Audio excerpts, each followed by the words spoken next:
तुम पहले मेरे एक सवाल का जवाब दो, क्या तुम्हारे साथ भी ऐसा कभी हुआ है? तुम किसी दुकान से सामान लेकर अपने घर की तरफ चलने लगते हो और चलते चलते कब घर आ जाता है तुम्हें पता ही नहीं चलता। यानी कि उस रास्ते के बीच में तुम्हारा ध्यान बिल्कुल भी इस पर नहीं था कि तुम घर की तरफ बढ़ते जा रहे हो। तुम्हारा दिमाग अपने आप तुम्हें घर तक लेकर आ गया और जैसे ही तुम घर पहुंचे तब तुम्हें ये एहसास हुआ कि अरे घर तो आ गया। लेकिन कभी सोचा है ऐसा होता क्यों है? इसके पीछे की वजह क्या है? इसके पीछे की वजह है आपका अवचेतन मन या सबकॉन्शियस माइंड। अब जरा सोचो, अगर यही आपका अवचेतन मन, अगर यही सेम प्रक्रिया आपके लक्ष्यों और आपके जो लाइफ के गोल है उनके लिए भी यूज करने लगे, तो यानी कि जैसे तुम अपने आप घर पहुंच गए, तुम्हें पता ही नहीं चला, वैसे ही तुम्हारे सारे गोल, तुम्हारे सारे टारगेट पूरे हो जाए और तुम्हें पता भी ना चले, और आपका सबकॉन्शियस माइंड यानी आपका अवचेतन मन अपने आप गोल को पूरा करे, तो यानी कि जैसे तुम अपने आप घर पहुंच गए तुम्हें पता ही नहीं चला, वैसे ही तुम्हारे सारे गोल, तुम्हारे सारे टारगेट पूरे हो जाए और तुम्हें पता भी ना चले। आपका सबकॉन्शियस माइंड यानी आपका अवचेतन मन अपने आप गोल को पूरा करे, तो क्या यह पॉसिबल है? आप इस वीडियो में खो जाएंगे, तो पहले चैनल सब्सक्राइब जरूर कर लीजिए। बहुत पुरानी बात है, एक शांत हरियाली से भरे गांव में अर्जुन नाम का एक नौजवान लड़का रहता था। गांव का जीवन बड़ा ही सीधा साधा और शांत था। खेतों की हरियाली, पेड़ों की सरसराहट, मंदिर की घंटियों की आवाज और मिट्टी की सौंधी खुशबू गांव को स्वर्ग सा बनाते थे। लेकिन अर्जुन के लिए यही स्वर्ग किसी नरक से कम नहीं था। अर्जुन देखने में सुंदर, समझदार और मेहनती लड़का था। अर्जुन के बचपन में कुछ ऐसी घटनाएं घटी थी जिन्होंने उसे भीतर तक झकझोर दिया था। जब अर्जुन बहुत छोटा था तो एक दिन की बात है, अर्जुन और उसका बड़ा भाई स्कूल से घर लौट रहे थे।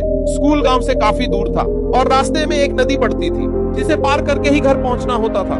दोनों भाई बहुत समझदार थे और हमेशा सावधानी पूर्वक नाव से नदी पार किया करते थे। लेकिन उस दिन कुछ अलग ही हुआ। जब वे नदी पार कर रहे थे, नाव में एक छेद की वजह से अचानक पानी भरने लगा। नाव तेजी से भारी होती जा रही थी। दोनों बच्चों को समझ नहीं आ रहा था कि क्या करें। उनके सामने अब सिर्फ दो विकल्प थे, या तो दोनों नाव में बैठे रहे और उसे डूबते हुए अपनी जान जोखिम में डालें, या फिर उनमें से कोई एक नदी में कूद जाए और खुद का बलिदान कर दे ताकि दूसरा जिंदा बच सके। लेकिन सबसे बड़ी दिक्कत यह थी कि उन दोनों को तैरना नहीं आता था। समय बहुत कम था और पानी बढ़ता जा रहा था। अर्जुन सोच ही रहा था कि क्या करे, तभी उसका बड़ा भाई बिना किसी हिचकिचाहट के अर्जुन को धक्का देकर नाव में ही बैठा रहने को कहा और खुद नदी में कूद गया। नाव अब हल्की हो चुकी थी। अर्जुन किसी तरह नदी पार करके स्कूल तक पहुंचा, लेकिन जैसे ही वह किनारे पहुंचा वह हिल गया। उसे समझ नहीं आ रहा था कि वह क्या महसूस करे, दुख, सदमा या पछतावा। उसने पीछे मुड़कर देखा, लेकिन उसका भाई कहीं नजर नहीं आ रहा था। आसपास के कुछ लोगों की मदद से जब खोजबीन की गई तो उसे पता चला कि उसने बड़े भाई को खो दिया। उस पल ने अर्जुन की जिंदगी हमेशा के लिए बदल दी। उसके मन में यह बात हमेशा के लिए बैठ गई, अगर उस समय मैं खुद कूद गया होता तो शायद आज मेरा भाई जिंदा होता। समय बीतता गया, लेकिन अर्जुन के भीतर का पछतावा दिन ब दिन और गहराता चला गया। वह हर बात पर चिड़चिड़ा हो गया था। उसका बोलने का तरीका बदल गया था। वह बहुत जल्दी किसी भी बात पर नाराज हो जाता, गुस्से में आ जाता और फिर खुद को ही कोसने लगता। उसने बाहर से खुद को नॉर्मल दिखाने की पूरी कोशिश की, लेकिन भीतर ही भीतर वह टूट चुका था।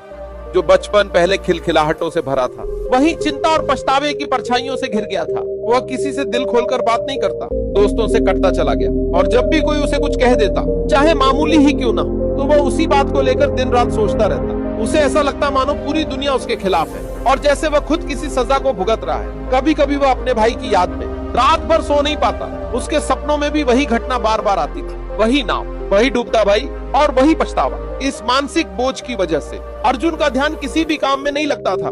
वह खेती बाड़ी में भी इंटरेस्ट नहीं लेता, पढ़ाई से मन हट गया था, माँ बाप की बातों पर भी ध्यान नहीं देता। धीरे धीरे उसका पूरा कैरेक्टर गहरे अंधेरे में खोने लगा। लोग उसे समझाते थे, लेकिन वह किसी की सुनता ही नहीं था। और फिर जैसा अक्सर होता है, जब इंसान खुद से टूटने लगता है तो या तो वह खुद को खत्म कर देता है या फिर कोई रोशनी उसकी जिंदगी में दस्तक देती है। अर्जुन के साथ भी यही हुआ। एक दिन गांव का ही उसका पुराना मित्र नरेश उसके पास आया। नरेश शहर में पढ़ाई करके लौटा था और मानसिक स्वास्थ्य के बारे में थोड़ा बहुत जानता था। उसने अर्जुन की हालत देखकर कहा, अर्जुन, तुम अपने ही ख्यालों के कैदी बन चुके हो। मैं जानता हूँ कि अतीत तुम्हें दर्द देता है, लेकिन तुम्हें उससे बाहर निकलना होगा। यहाँ से कुछ मील की दूरी पर एक बौद्ध मठ है। वहाँ एक जैन मास्टर रहते हैं। लोग कहते हैं कि वह बड़ी गंभीर और गूढ़ बातें बहुत सरलता से समझा देते हैं। क्यों न एक बार उनसे मिलकर देखा जाए। अर्जुन पहले तो झिझका, पर नरेश की बातों में उसे एक उम्मीद की किरण दिखी। अगले ही दिन वह मठ की ओर निकल पड़ा। मठ एक ऊंची पहाड़ी पर था। रास्ता कठिन था, लेकिन वहां पहुंचते ही अर्जुन को एक गहरी शांति का एहसास हुआ। चारों ओर शांति, केवल पक्षियों की आवाज और दूर से आती घंटियों की मधुर ध्वनि। मठ के मुख्य द्वार पर एक वृद्ध भिक्षु खड़े थे। अर्जुन ने विनम्रता से झुककर प्रणाम किया और अपनी समस्या बताने की इच्छा प्रकट की। भिक्षु उसे अंदर ले गए और जैन मास्टर से मिलवाया। मास्टर की आंखें गहरी लेकिन शांत थी। अर्जुन ने अपने दिल की बात पूरी ईमानदारी से बताई। कैसे वह किसी बात को भूल नहीं पाता, कैसे पुरानी बातें उसका पीछा नहीं छोड़ती। जैन मास्टर चुपचाप सुनते रहे। फिर अचानक बिना कुछ कहे वे उठ खड़े हुए और मठ के अंदर चले गए। अर्जुन को यह बहुत अजीब लगा, लेकिन वह वहीं बैठा रहा। कुछ देर बाद मास्टर लौटे, एक मिट्टी के गिलास में पानी भरकर। मास्टर ने गिलास को उठाकर पूछा, इस गिलास का वजन कितना है? अर्जुन ने कहा, मैं सटीक तो नहीं कह सकता, पर ज्यादा नहीं, हल्का ही होगा। मास्टर ने मुस्कुराते हुए पूछा, अगर मैं इसे थोड़ी देर तक ऐसे ही पकड़कर खड़ा रहूं तो क्या होगा? कुछ खास नहीं होगा, अर्जुन ने जवाब दिया। और अगर मैं इसे 1 घंटे तक ऐसे ही पकड़े रहूं तब आपके हाथ में दर्द होना शुरू हो जाएगा, अर्जुन ने कहा। अगर मैं इसे पूरे दिन यूं ही पकड़े रहूं, मास्टर ने गंभीर होकर पूछा। अर्जुन ने सोचा और बोला, तब आपका हाथ सुन्न हो जाएगा, मांसपेशियों में तनाव आ जाएगा, शायद लकवा भी मार जाए। मास्टर ने सिर हिलाया। बहुत अच्छा, लेकिन क्या इस दौरान गिलास का वजन बदला? नहीं, अर्जुन ने कहा। तो फिर दर्द क्यों हुआ? मास्टर ने पूछा। क्योंकि आपने उसे ज्यादा देर तक पकड़े रखा, अर्जुन ने जवाब दिया। मास्टर मुस्कुराए और बोले, यही बात तुम्हारे विचारों पर भी लागू होती है। अगर तुम किसी दुखद याद को थोड़ी देर तक सोचो तो कोई बात नहीं, लेकिन अगर उसे पकड़े रहो, छोड़ो नहीं, तो वह दर्द, तनाव और मानसिक बीमारी का रूप ले लेती है। इस पीड़ा से बचना है तो जैसे इस गिलास को नीचे रखना पड़ता है, वैसे ही तुम्हें अपनी सोच में छोड़ने का अभ्यास करना होगा। मास्टर ने गिलास जमीन पर रख दिया और बोले, अब तुम अपने मन का बोझ भी ऐसे ही नीचे रखना सीखो। अर्जुन की आंखों में नमी आ गई। पहली बार किसी ने उसके दर्द को इतनी सरलता से समझाया था। अर्जुन ने मठ में कुछ दिन बिताने का निर्णय लिया। वहां की दिनचर्या कठिन थी। सुबह 4 बजे उठना, ध्यान लगाना, छोटे छोटे कार्य करना और सबसे जरूरी मौन रहना। शुरू में अर्जुन को यह सब बहुत मुश्किल लगा।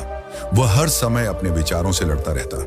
ध्यान के समय जब सब अपनी आंखें बंद कर भीतर की ओर देख रहे होते, अर्जुन का मन अतीत के गलियारों में भटकता रहता। एक दिन ध्यान सत्र के बाद मास्टर ने कहा, जब कोई विचार तुम्हें परेशान करे तो उसे पकड़ो नहीं, बस उसे आते जाते देखो। जैसे आकाश में उड़ते बादल, उन्हें रोको मत, बहने दो। अर्जुन को यह बात समझने में वक्त लगा, लेकिन उसने कोशिश करना शुरू किया। हर दिन थोड़ी थोड़ी प्रगति होती। पहले वह एक बात पर पूरे दिन उलझा रहता था, अब 1 घंटे में खुद को समझा लेता था। 3 हफ्तों के बाद अर्जुन गांव वापस लौटा।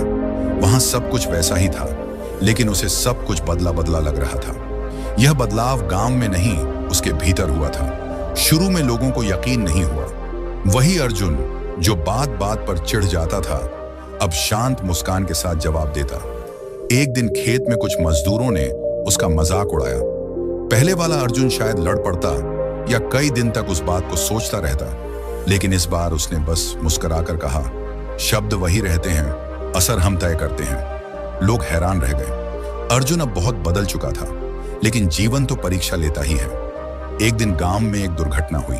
अर्जुन की छोटी बहन गौरी, जो स्कूल जा रही थी, रास्ते में बाइक से गिर गई और उसे गंभीर चोट आई। अर्जुन को जब यह खबर मिली तो वह दौड़ता हुआ अस्पताल पहुंचा। बहन के सिर में गहरी चोट थी। डॉक्टरों ने कहा कि अगले 24 घंटे बेहद नाजुक है। अर्जुन वहीं बैठा रहा रात भर। उसका दिल बार बार उसे पुराने डर की ओर ले जा रहा था, वही डर जो उसने अपने पिता के खोने के समय महसूस किया था। फिर अचानक उसे जैन मास्टर की बात याद आई। अगर तुम बीते कल के दर्द को आज भी पकड़कर बैठे रहोगे तो वह आज को भी नष्ट कर देगा। उसने गहरी सांस ली, मन में प्रार्थना की। पहली बार उसने भगवान को दोष नहीं दिया। उसने सिर्फ यह प्रार्थना की, मुझे शक्ति दो कि मैं इस कठिन समय को समझदारी से झेल सकूं। अगली सुबह डॉक्टरों ने बताया, गौरी अब खतरे से बाहर है। गांव के कई लोग अब अर्जुन के पास सलाह लेने आने लगे। कोई चिंता में डूबा होता, कोई अपने परिवार से झगड़े से परेशान। अर्जुन अब सिर्फ सुनता नहीं था, बल्कि गहराई से समझता था। वह धीरे धीरे गांव के युवाओं को ध्यान और आत्मचिंतन की शिक्षा देने लगा। हर रविवार को मंदिर के पास एक सभा होती, जहां अर्जुन जीवन, मन और चिंता पर खुलकर बात करता। कुछ महीनों बाद गांव में एक बड़ा झगड़ा हुआ। खेतों की जमीन को लेकर दो परिवार आपस में भिड़ गए और बात मारपीट तक पहुंच गई। दोनों ही पक्ष चाहते थे कि अर्जुन उनका पक्ष ले, क्योंकि वह अब गांव में आदर से देखा जाने लगा था। अर्जुन ने किसी का पक्ष नहीं लिया। उसने दोनों परिवारों को आमंत्रित किया और एक बहुत ही सरल सी बात कही, जब तक हम अपने भीतर के क्रोध और भय को नहीं पहचानते, हम बाहर की कोई भी समस्या हल नहीं कर सकते। जमीन का झगड़ा नहीं है, झगड़ा है अहंकार का, डर का और एक दूसरे को न समझ पाने का। धीरे धीरे दोनों पक्ष शांत हुए और मध्यस्थता से मामला सुलझ गया। गांव का मामला तो सुलझ गया था, लेकिन अर्जुन के भीतर एक और नई समस्या जन्म ले रही थी। अब अर्जुन का इस सांसारिक जीवन से मन भर गया था। वह सोचने लगा कि जैसे बड़ा भाई चला गया, वैसे भी एक दिन मुझे भी जाना है, तो फिर क्यों मैं पैसों के पीछे, धन के पीछे भागूं, जब जाना ही है एक दिन यहां से। वही सबसे बड़ा सच है। तो उसने भिक्षु बनने का निश्चय किया और वह एक बहुत सारे बौद्ध भिक्षुकों के स्थान पर चला गया, जहां पर बहुत सारे बौद्ध भिक्षुक रहते थे और मांग कर खाना खाते थे। ऐसे ही सोचते सोचते रात काफी हो चुकी थी। हर तरफ सन्नाटा था, लेकिन उसके भीतर खलबली मची हुई थी। वो चारपाई पर लेटा हुआ आसमान की ओर देख रहा था और बार बार एक ही बात सोच रहा था, बस अब और नहीं, कल सुबह उठते ही मैं उन बाबा के पास चला जाऊंगा और हमेशा हमेशा के लिए इस दुनियावी लाइफ को छोड़कर भिक्षुक बन जाऊंगा। सुबह हुई। सूरज की पहली किरण जमीन पर पड़ी ही थी कि वह उठ खड़ा हुआ। न किसी से कुछ कहा, न कोई तैयारी की, सीधा उन बाबा की कुटिया की ओर निकल पड़ा, जहां उसने पहले भी कई बार ध्यान और शांति का अनुभव किया था। जब वह वहां पहुंचा तो देखा कि गुरु ध्यान में लीन थे। वह चुपचाप उनके सामने जमीन पर बैठ गया, बिना कोई आवाज किए। वह जानता था कि ऐसे समय उन्हें डिस्टर्ब करना ठीक नहीं है। कुछ देर बाद जब गुरु की आंखें खुली तो उसने बहुत श्रद्धा से कहा, हे गुरुदेव, मैं अब यहीं रहना चाहता हूं, कृपया मुझे अपना शिष्य बना लीजिए। मैं अब संसार छोड़कर सच्चा सन्यासी बनना चाहता हूं। गुरु ने उसकी आंखों में गहराई से देखा और पूछा, क्या तुम सच में सन्यासी बनना चाहते हो या सिर्फ सन्यासी जैसे दिखना चाहते हो? युवक ने बिना झिझके जवाब दिया, गुरुदेव, मैं दिखावा नहीं कर रहा। मेरा मन अब सच में सारी वर्ल्डली चीजों से ऊब चुका है। मैं सिर्फ सच की तलाश में हूं, इनर पीस की तलाश में। गुरु थोड़ी देर शांत रहे, फिर बोले, ठीक है, लेकिन याद रखो, ये हमारी आखिरी कॉन्वर्सेशन है। इसके बाद मेरे पास दोबारा मत आना। जब जरूरत होगी मैं खुद तुम्हारे पास आ जाऊंगा। युवक ने सिर झुकाकर स्वीकार किया। गुरु ने एक सिंपल सा काम सौंपा, इस आश्रम में 25 सन्यासी हैं। तुम्हारा काम होगा उनके लिए रोज चावल कूटना, बस यही। उसने बिना कोई सवाल किए काम एक्सेप्ट कर लिया। गुरु उसे एक पुराने कोने वाले कमरे में ले गए। वहां कोई खिड़की नहीं थी, बस एक छोटा सा दीपक और चावल कूटने वाला पत्थर। वहीं से उसकी नई जर्नी शुरू हुई, साधना की, सेल्फ रियलाइजेशन की। हर दिन वह सुबह उठता और एक ही टास्क करता, चावल धोना, सुखाना, कूटना। दिन भर यही रूटीन रहती। शाम होते होते वह थक कर वहीं सो जाता। शुरू में उसके मन में बहुत सारे थॉट्स आते, क्या मैं सही कर रहा हूं? क्या यही सन्यास है? क्या मैं यूं ही वक्त बर्बाद कर रहा हूं? लेकिन धीरे धीरे वो क्वेश्चंस भी कम होने लगे। अब न कोई सोच, न कोई लड़ाई, बस एक साधारण सा जीवन। वो दिन भर बिना कोई शिकायत किए अपना काम करता और रात को सो जाता। वो अब सोचने के बजाय इस पल में जीना सीख रहा था। वक्त बीतता गया। अब उसे आश्रम में रहते हुए कई महीने हो चुके थे। हर दिन उसकी रूटीन सेम होती, सुबह उठना, चावल कूटना, सफाई करना और फिर रात में थक कर सो जाना। शुरुआत में उसके मन में कई तरह के इमोशंस आते थे। कभी उसे लगता कि वो अपनी लाइफ बर्बाद कर रहा है, कभी लगता शायद इस तपस्या से कुछ मिल जाएगा, लेकिन इन सवालों के जवाब कहीं नहीं मिलते थे। धीरे धीरे उसका मन भी समझने लगा कि हर चीज का आंसर जानना जरूरी नहीं होता। कभी कभी बस शांत रहकर अपनी ड्यूटी करते रहना ही काफी होता है। अब वह उस गहरे शांत कमरे में रहकर बस एक ही काम करता था, ऑब्जर्व करना, अपने मन को देखना, अपनी सोचों को पकड़ना। शुरुआत में यह बहुत हार्ड लगता था, लेकिन जैसे जैसे प्रैक्टिस होती गई वो अपनी थॉट से दूर होने लगा। अब उसे यह समझ आने लगा था कि मन सोचता है लेकिन मैं मन नहीं हूं। सोचें आती हैं, जाती हैं, लेकिन मैं वहीं रहता हूं। धीरे धीरे उसके अंदर क्लैरिटी आनी शुरू हो गई। वो अब ज्यादा रिएक्टिव नहीं रहता था। अगर कोई गलती हो जाती या कोई उसे कुछ हार्श बोल देता तो वो बस चुपचाप सुन लेता और आगे बढ़ जाता। ना कोई ईगो, ना कोई कॉन्फ्लिक्ट। ऐसा लगता था मानो उसका माइंड धीरे धीरे डिटॉक्स हो रहा हो। 12 साल बीत चुके थे।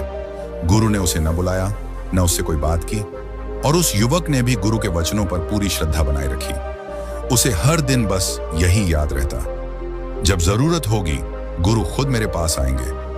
अब उसका मन पूरी तरह शांत हो चुका था। वो अब अपने इमोशंस पर कंट्रोल पा चुका था। न कोई खास इच्छा बची थी, न कोई डर। हर सुबह उठकर चावल कूटना और फिर पूरी श्रद्धा से आश्रम के बाकी 25 सन्यासियों को भोजन में सहयोग देना, यही उसकी लाइफ बन गई थी। उसने ना तो कभी पूछा कि आगे क्या होगा, और ना ही कभी ये सोचकर दुखी हुआ कि मैं कौन सा ज्ञान हासिल कर रहा हूं। उसके लिए यही रोजमर्रा की साधना अब सबसे बड़ा मेडिटेशन बन चुकी थी। फिर एक दिन गुरु ने पूरे आश्रम में एक घोषणा की, अब मेरा समय निकट है, मुझे शरीर छोड़ना है। मेरे जाने से पहले मैं अपना उत्तराधिकारी चुनना चाहता हूं। जो भी मेरा उत्तराधिकारी बनना चाहता है वह आज रात मेरी कुटिया की दीवार के बाहर 4 पंक्तियां लिखे। इन पंक्तियों में जीवन का सत्य झलकना चाहिए। न कोई नकल, न कोई शास्त्र की बातें, सिर्फ वह अनुभव जो उसने खुद जिया हो। पूरा आश्रम सुनकर शौक में आ गया। हर किसी की आंखों में कुछ पाने की चाह थी, लेकिन दिल में डर भी था। गुरु को धोखा देना आसान नहीं था। अगर वो पहचान गए कि किसी ने कॉपी किया है तो उसे पब्लिकली शर्मिंदा होना पड़ सकता था। आश्रम का सबसे विद्वान शिष्य, जिसने सैकड़ों ग्रंथ पढ़े थे, आखिरकार हिम्मत जुटाकर दीवार पर कुछ लिख गया। गुरु की घोषणा ने पूरे आश्रम को हिला दिया था। हर शिष्य सोच में डूब गया था। क्या मैं योग्य हूं? क्या मुझ में वह अनुभव है जिसे गुरु खोज रहे हैं? आश्रम का सबसे बड़ा शास्त्रज्ञ, जिसने वर्षों तक धर्म ग्रंथों का अध्ययन किया था, चुपचाप उठा और गुरु की कुटिया की दीवार के पास गया। रात के अंधेरे में उसने कांच की रोशनी में 4 पंक्तियां लिख दी। मन एक दर्पण के समान है, जिस पर विचारों की धूल जम जाती है। यदि उस धूल को साफ कर दिया जाए तो सत्य स्वतः प्रकट हो जाता है। सुबह होते ही गुरु उठे और कुटिया की दीवार पर नजर पड़ी। पंक्तियां पढ़ते ही उनके चेहरे पर क्रोध आ गया। वे ऊंचे स्वर में बोले, यह किस मूर्ख ने मेरी दीवार पर यह बकवास लिखी है? इसे पकड़कर मेरे पास लाओ। आश्रम के सभी शिष्य स्तब्ध रह गए। जिसे सबसे योग्य समझा जाता था वह रातों रात कुटिया छोड़कर भाग चुका था। असल में वह पंक्तियां उसके अपने अनुभव की नहीं थी, वह किसी प्राचीन शास्त्र से चुराई गई थी। गुरु बोले, शब्दों में गहराई थी पर उनमें जीवन नहीं था। वे पंक्तियां अमृत थीं क्योंकि उनमें अनुभव की सच्चाई नहीं थी। यह सुनकर सभी शिष्य डर गए। अब किसी की हिम्मत नहीं हो रही थी कि वे कुछ लिखें। उसी समय 4 शिष्य आपस में बात करते हुए उस स्थान के पास से गुजरे जहां वह चावल कूटने वाला साधक बैठा रहता था। उसने उनकी सारी बात ध्यान से सुनी और धीमे से मुस्कुराया। उनमें से एक ने पूछा, तू हंस क्यों रहा है? उसने उत्तर दिया, गुरु ठीक ही कह रहे हैं। जो बात अनुभव से नहीं निकली वह केवल शब्दों का बोझ है। दूसरा बोला, तो क्या तू कुछ बेहतर लिख सकता है? उसने विनम्र स्वर में कहा, मैंने तो 12 वर्षों से केवल चावल कूटे हैं। लिखना कब का भूल गया। लेकिन यदि कोई मेरी कही बात को लिख दे तो मैं कुछ कह सकता हूं। चारों ने उत्साह से कहा, तू कह, हम लिख देंगे। उसने जो कहा वह उन्होंने गुरु की कुटिया की दीवार पर जाकर लिख दिया। न कोई दर्पण, न कोई धूल, न कोई विचार, न कोई भूल। जिसने इसे जान लिया वही धर्म को प्राप्त हुआ। रात के तीसरे पहर गुरु चुपचाप उस कक्ष में पहुंचे जहां वह साधक चावल कूटा करता था। उन्होंने उसके कंधे पर हाथ रखा और धीरे से कहा, अब यहां से चला जा, ये लोग तुम्हें जीने नहीं देंगे। वे इस सच्चाई को सहन नहीं कर पाएंगे कि एक साधारण सा चावल कूटने वाला सत्य को पा गया और वे अब भी शास्त्रों में उलझे हुए हैं। गुरु ने उसका हाथ थामा और बोले, तू चाहे उत्तराधिकारी बनना चाहता हो या नहीं, मेरे लिए तू ही मेरा उत्तराधिकारी है। रात का अंधकार अब धीरे धीरे गहराने लगा था। गुरु ने अपने उस शिष्य को, जो 12 वर्षों तक चावल कूटते हुए मौन साधना में रहा था, आश्रम से जाने को कहा। गुरु की आंखों में करुणा थी, लेकिन उनके स्वर में एक दृढ़ता थी। जाओ और इस सत्य को वहां तक पहुंचाओ जहां लोग अब भी अपने विचारों की कैद में बंद हैं। इस आश्रम में अब तुम्हारा रहना सुरक्षित नहीं है। ये लोग तुम्हारी सफलता नहीं, तुम्हारी साधना नहीं, केवल तुम्हारा स्थान चाहते हैं। वह शिष्य शांत रहा। उसने न तो कोई सवाल किया, न कोई दुख जताया। उसने गुरु के चरणों में प्रणाम किया और बिना पीछे देखे आश्रम से बाहर निकल गया। उसके कदम स्थिर थे, उसकी दृष्टि साफ थी और उसके मन में पूर्ण शांति थी। अब वह जान चुका था कि सच्चा ज्ञान किताबों में नहीं, अनुभव में होता है। गुरु के वचनों को सुनना महत्वपूर्ण है, लेकिन जीवन को स्वयं जीकर समझना उससे कहीं अधिक गहरा होता है। वह वन की ओर निकल पड़ा। उसे यह पता नहीं था कि आगे कहां जाना है, लेकिन अब उसे दिशा की आवश्यकता नहीं थी। अब उसका पथ वही था जो उसे हर क्षण भीतर से पुकारता था। इस कथा के संदर्भ में गौतम बुद्ध ने एक बार अपने शिष्यों से कहा था, जिस दिन तुम्हारे मन में विचारों का उठना बंद हो जाएगा, उस दिन तुम सत्य का अनुभव करोगे। बुद्ध ने यह भी कहा था कि ब्रह्मांड को जानने की यात्रा बाहर नहीं, वहां ही है, भीतर शुरू होती है। और वह पहला कदम तब उठता है जब तुम अपने विचारों को बस देखना शुरू करते हो। आज के समय में भी यदि कोई मनुष्य अपने विचारों की गतिविधि को ध्यान से देखना शुरू कर दे, तो धीरे धीरे वह समझने लगेगा कि विचार आते हैं, चले जाते हैं, लेकिन वह उनसे अलग है। आरंभ में यह कठिन अवश्य लगता है। मन भटकेगा, विचार उठेंगे, बेचैनी होगी, लेकिन यदि वह अभ्यास करता रहे तो कुछ समय बाद वह देखेगा कि अब वह विचारों में नहीं डूबता, बल्कि उन्हें केवल आते जाते देखता है। और एक समय ऐसा आता है जब विचारों की गति भी धीमी हो जाती है। फिर वह क्षण आता है जब भीतर केवल मौन शेष रह जाता है। वही मौन, वही शांति, वही सत्य। यदि आप भी अपने मन के शोर से मुक्ति पाना चाहते हैं, तो पहला कदम यही है। अपने विचारों को रोकिए मत, बस उन्हें देखना शुरू कीजिए। उनसे लड़िए मत,